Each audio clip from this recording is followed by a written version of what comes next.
Bon week-end à tous, mesdames, messieurs, merci d'être avec nous pour cette édition rétrospective dont voici le titre. Retour à Kinshasa du président de la République, Joseph Kabila Kabange, après un séjour prolifique dans le Haut-Katanga. Pendant son séjour dans cette partie du pays, le chef de l'État a procédé à une série d'inaugurations d'infrastructures modernes. Un satisfait pour le gouverneur Pandé Kapopo qui a qualifié ce passage de bénédiction. Et puis l'ancien vice-président congolais Jean-Pierre Bemba Gombo a été acquitté en appel par la Cour pénale internationale. Lui qui a été condamné à 18 ans de prison pour crimes de guerre et crimes contre l'humanité.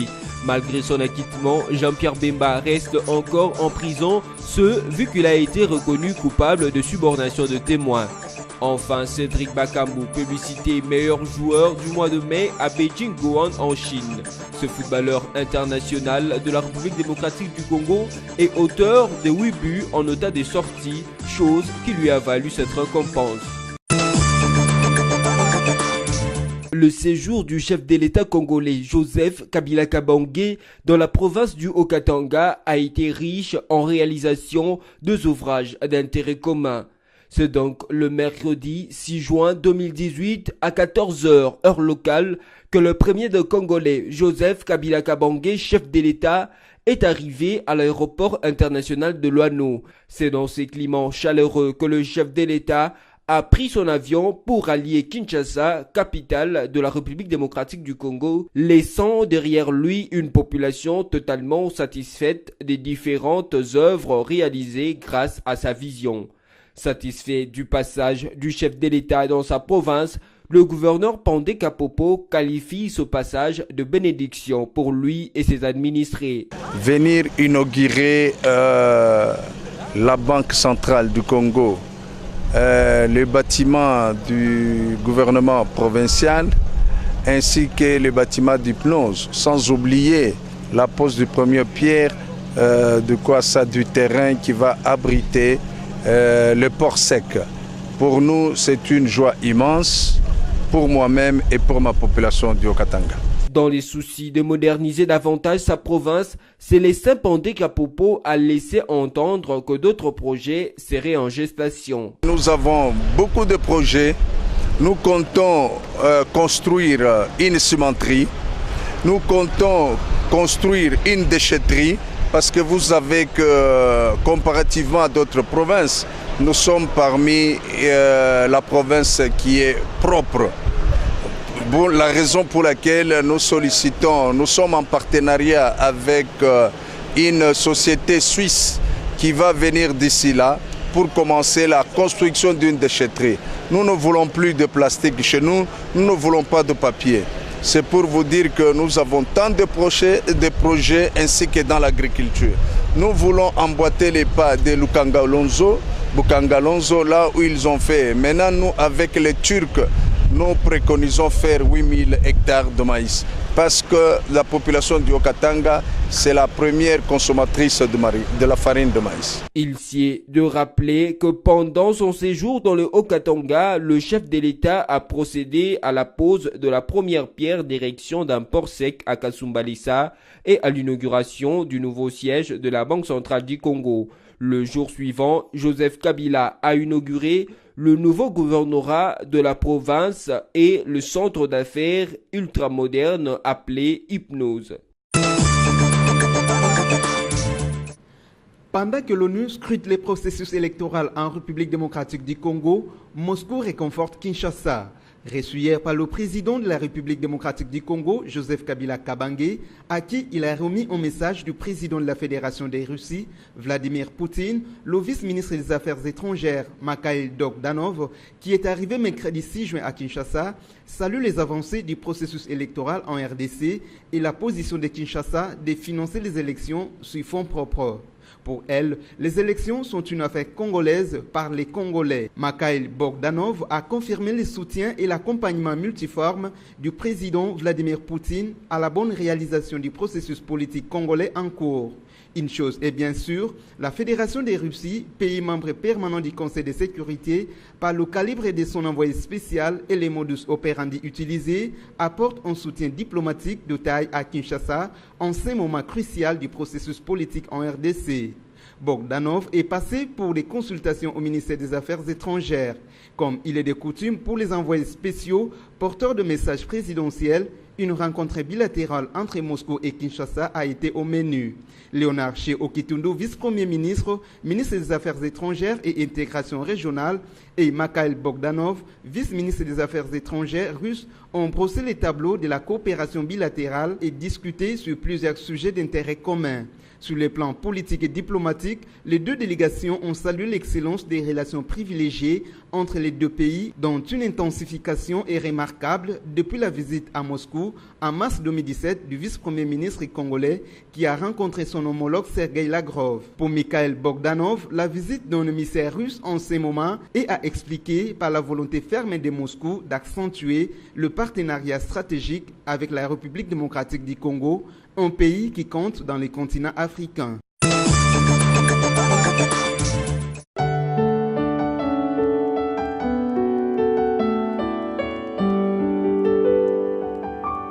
Le président de la République, Joseph Kabila Kabange, présente ses condoléances les plus attristées à la famille biologique et spirituelle du pasteur Elisabeth Olangi Wosho. Dans un message de condoléances lu hier sur les antennes de la RTNC, le chef de l'État regrette la mort tragique de la révérende Elisabeth Olangi Wosho, survenue le lundi 4 juin dernier, des suites d'une crise. Joseph Kabila présente ses condoléances à la famille de l'illustre disparu, aux fidèles du ministère du combat spirituel ainsi qu'à tous les chrétiens. À cet effet, le président de la République a instruit les gouvernements d'accompagner le ministère du combat spirituel dans l'organisation des obsèques en vue d'honorer la mémoire de l'illustre disparu.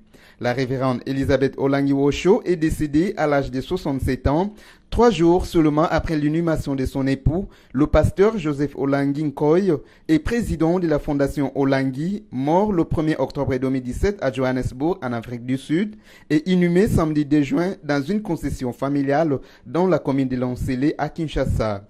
Co-fondatrice et vice-présidente de la fondation Olangi Wosho, depuis le 1er novembre 1993, Maman Olangi était aussi depuis 1990 fondatrice et présidente générale de la communauté internationale des femmes messagères de Christ, l'une des communautés évangéliques les plus importantes de la RDC.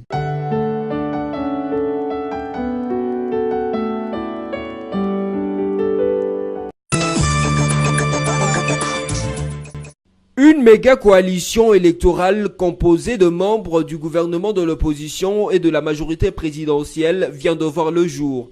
Appelée Front commun pour le Congo FCC, cette nouvelle plateforme a comme autorité morale le président de la République, Joseph Kabila Kabange. Le Front commun pour le Congo s'évêt une nécessité dans la mesure où il permet à ce membre de participer sur base d'un programme commun à la conquête démocratique du pouvoir. Le FCC a comme objectif de gagner les élections à tous les niveaux sur base de ce programme commun. Notons aussi que chaque membre de ce nouveau regroupement politique gardera son identité et son indépendance, mais restera soumis à la discipline du groupe. Lambert Mende, ministre des Médias, qui a annoncé la création de cette plateforme sur les antennes de la télévision nationale, a annoncé par ailleurs que la signature de la charte du dit regroupement politique interviendra dans le tout prochain jour. Le non-enrôlement de Congolais de l'étranger devient de plus en plus évident. Le ministre délégué aux Affaires étrangères en charge de Congolais de l'étranger, Emmanuel Ilunga, joint par la Radio France Internationale RFI, a confirmé qu'un projet de loi prévoyant un moratoire pour leur vote va être prochainement déposé devant le Parlement pour adoption. Le ministre Emmanuel Ilunga a expliqué pourquoi, selon le gouvernement, les Congolais de la diaspora ne pourront pas voter. Il évoque le problème du coût financier du scrutin et de problèmes logistiques. Emmanuel Ilunga a ajouté qu'il est impossible, d'ici le mois de décembre, date du scrutin, d'organiser le vote dans les 180 pays qui accueillent la diaspora RD congolaise. Tous ceux qui veulent voter peuvent venir au pays, prendre de cartes d'électeurs et revenir pour voter le jour des élections à l'intérieur du pays, a déclaré Emmanuel Ilunga. Le ministre de l'Enseignement supérieur et universitaire Steve Mbikai a annoncé ce mercredi 6 juin 2018 l'octroi par le gouvernement de bourses d'études dès la prochaine année académique aux corps scientifiques et étudiants doués des établissements publics du pays. Le ministre de l'USU explique cependant que cette initiative vise à résorber les déficits en personnel académique pour un enseignement de qualité. Pour Steve Mbikai, les boursiers se rendent à l'étranger chaque année par cohorte de 500 à 1000 candidats. Mais la priorité, selon lui, sera d'accorder aux disciplines telles que la médecine, l'informatique, les sciences et techniques, l'électricité, pétrole et gaz. Cette initiative, affirme-t-il, va résorber les problèmes des déficits en personnel académique à l'horizon 2043. Ces bourses concernent seulement les candidats du premier cycle, troisième cycle et les doctorats. Les USA, la France et la Belgique sont les pays choisis par le ministre de l'USU. Il précise en outre que les meilleurs candidats finalistes du secondaire issus des familles modestes pourront également bénéficier de cette nouvelle offre de poursuivre leurs études à l'étranger. Jean-Pierre Bemba a été acquitté en appel par la Cour pénale internationale. Le vice-président congolais avait été condamné en 2016 avec 18 ans de prison pour crimes de guerre et crimes contre l'humanité en Centrafrique. 10 ans après son arrestation, Jean-Pierre Bemba est fixé sur son sort. La Cour pénale internationale CPI a acquitté en appel l'ancien vice-président congolais Jean-Pierre Bemba des crimes de guerre et des crimes contre l'humanité. Il avait été en première instance reconnu responsable d'une vague de meurtres et de viols commis par sa milice en Centrafrique et condamné à 18 ans de prison. La Chambre d'appel estime notamment que les jugements sur les actes criminels spécifiques de meurtre, viols et pillages avaient été établis dans des termes fort larges, ne reflétant pas les charges pour lesquelles Jean-Pierre Bemba avait été condamné. Selon la Chambre d'appel, le nombre d'actes criminels qui pourraient être poursuivis se ramène à un meurtre au viol de 20 personnes et 5 actes de pillage. Par ailleurs, la Chambre d'appel a estimé que la Chambre de première instance a eu tort d'estimer que Jean-Pierre Bemba n'avait pas pris les mesures raisonnables pour empêcher ou réprimer les crimes commis par les troupes du mouvement de libération du Congo en Centrafrique. Par conséquent, la Chambre d'appel annule la déclaration de culpabilité de Jean-Pierre Bemba, met fin à la procédure sur les actes criminels et acquitte l'accusé. Pour le moment, Jean-Pierre Bemba ne sort pas de sa prison. Il doit encore faire face aux accusations pour la subornation. À ce sujet, les juges de la CPI devraient statuer dans les prochains jours. En 2016, l'ancien vice-président de la République démocratique du Congo, ex-candidat à l'élection de 2006, avait été reconnu coupable par la justice internationale de crimes contre l'humanité et des crimes de guerre commis non pas dans son pays la RDC, mais en République Centrafrique en 2002 et 2003. Jean-Pierre Bemba a été arrêté en Belgique en mai 2008 à la demande de la CPI. L'homme d'affaires y vivait en exil depuis sa fuite de Kinshasa en 2007. Accusé d'avoir agressé sexuellement et séquestré 4 de ces danseuses en région parisienne entre 2002 et 2006, l'artiste musicien congolais Koffi Olomide n'a pas traîné les pieds à travers ses avocats pour répondre. Dans une lettre adressée au quotidien La Prospérité, le représentant du collège des avocats conseil de l'artiste Maître Bélard David s'est exprimé en ces termes. L'artiste musicien Koffi Olomide et ses avocats conseil lisent avec stupéfaction en ce jour du 2 juin 2018 les incohérences contenues dans l'article que l'agence France Presse a publié juste pour faire le buzz et sans les avoir consultés au sujet du renvoi de leurs clients devant les tribunaux correctionnels de Nanterre et tiennent à faire une mise au point avant une conférence de presse qui sera organisée à cet effet pour fixer l'opinion. En ce qui concerne les accusations qui a été formulées à l'encontre de leur client qui est Koffi Olomide par ses ex-danseuses, les avocats indiquent qu'il n'y a aucun élément, aucune preuve jusque-là qui corrobore à cet acte d'accusation odieux.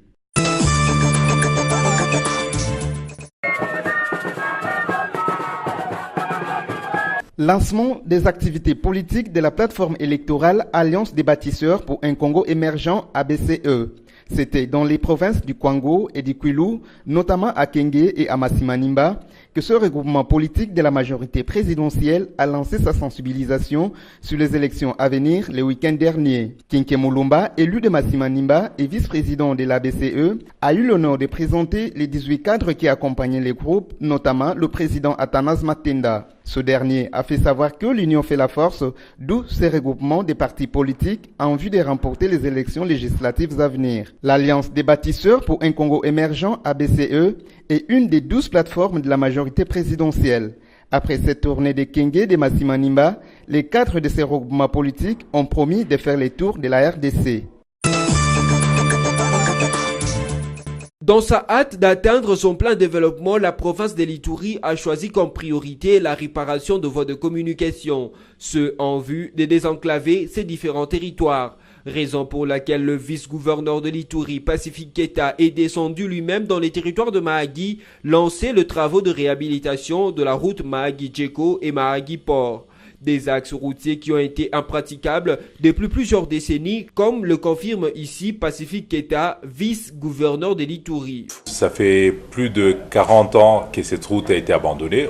Vers les années 70-80, les gens qui ont fait fortune dans la province orientale l'ont fait sur cette route-là.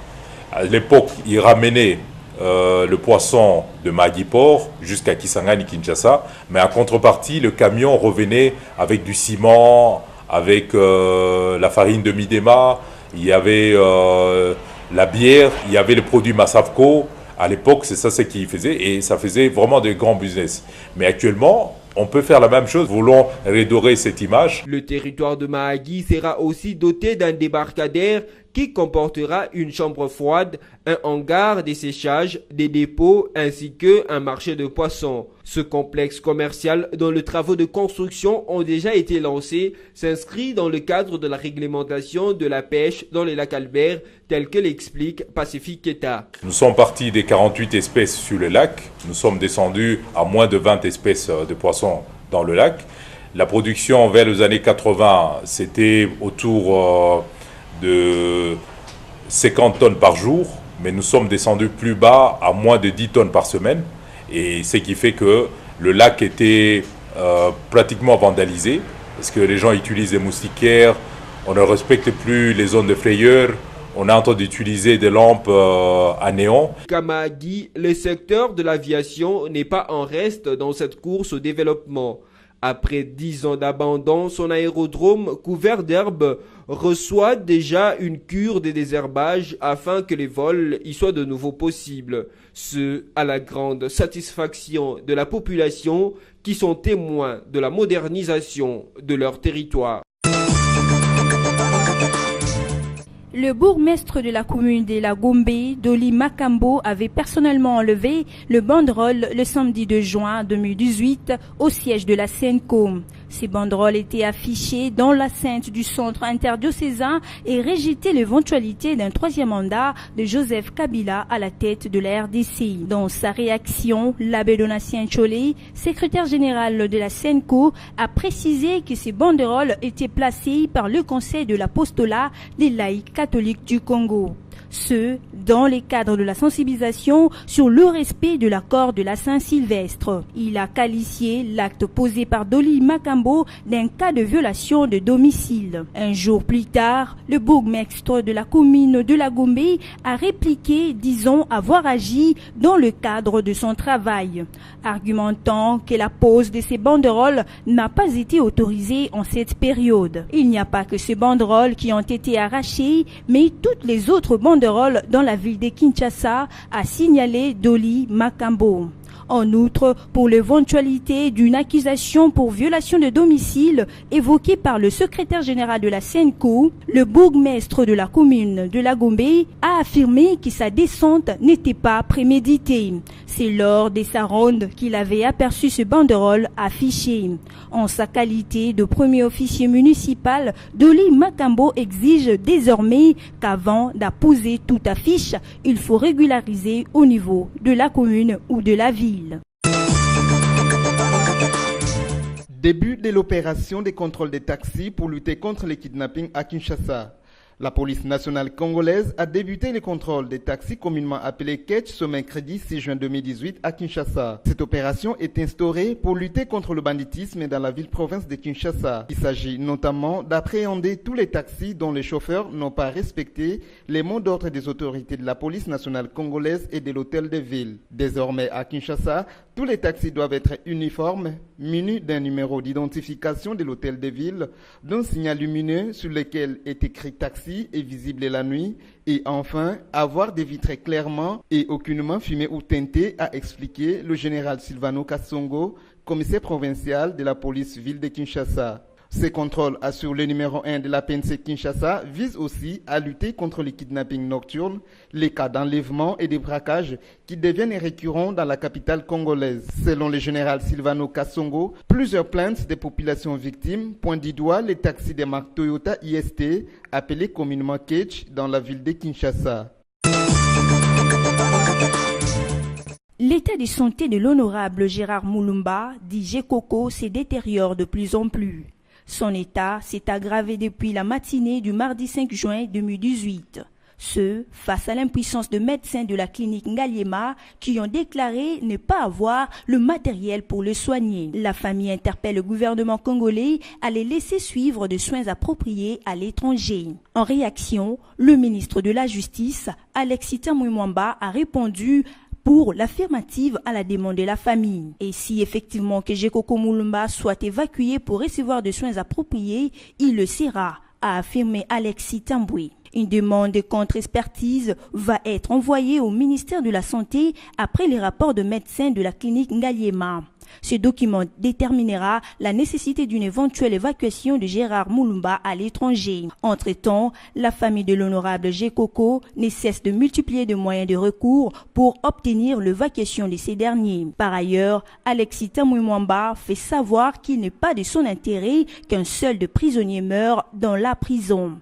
Selon lui, si les éléments établissent que tel prisonnier doit suivre des soins appropriés, systématiquement il donne son accord. Pour conclure, il dit n'avoir pas, pour le moment, l'attestation d'une contre-expertise qui prouve que Gekoko ne peut pas être soigné en RDC. Aussitôt que ce document lui sera expédié, son évacuation se fera à la hâte.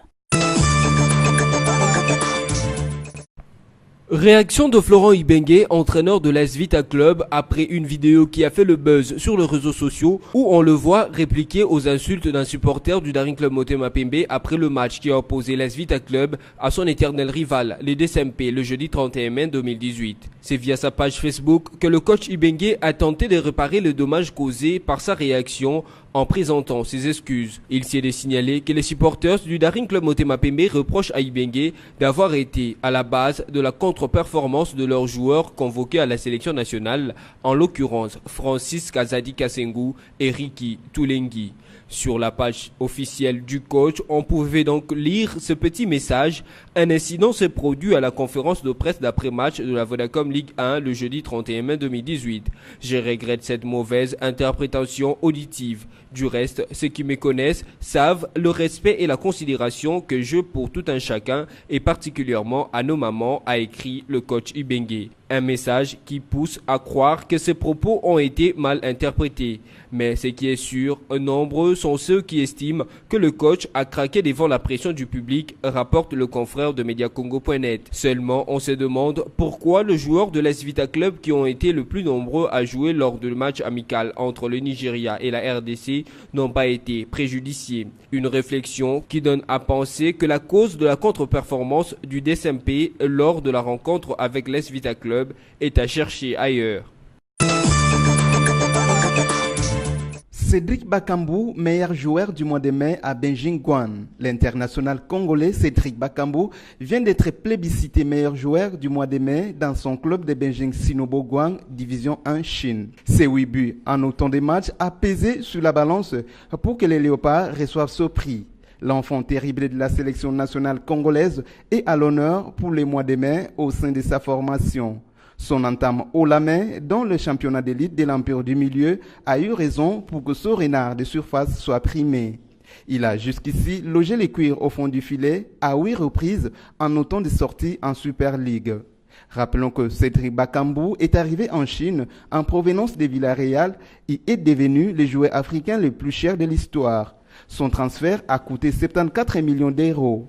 Il a évolué au FC Sochaux en France de 2010 à 2014, à Bursaspor en Turquie de 2014 à 2015 et au Villarreal en Espagne de 2015 à 2018. Mesdames, Messieurs, voici l'essentiel des titres. Retour à Kinshasa du président de la République, Joseph Kabila Kabange, après un séjour prolifique dans le Haut-Katanga. Pendant son séjour dans cette partie du pays, le chef de l'État a procédé à une série d'inaugurations d'infrastructures modernes. Un satisfecit pour le gouverneur Pandé Kapopo qui a qualifié ce passage de bénédiction. Et puis l'ancien vice-président congolais Jean-Pierre Bemba Gombo a été acquitté en appel par la Cour pénale internationale. Lui qui a été condamné à 18 ans de prison pour crimes de guerre et crimes contre l'humanité. Malgré son acquittement, Jean-Pierre Bemba reste encore en prison, vu qu'il a été reconnu coupable de subornation de témoins. Enfin, Cédric Bakambu, publicité meilleur joueur du mois de mai à Beijing Guoan en Chine. Ce footballeur international de la République démocratique du Congo est auteur de 8 buts en état de sortie, chose qui lui a valu cette récompense. Ainsi s'achève cette édition rétrospective. Merci à vous de l'avoir suivi et bon week-end chez vous.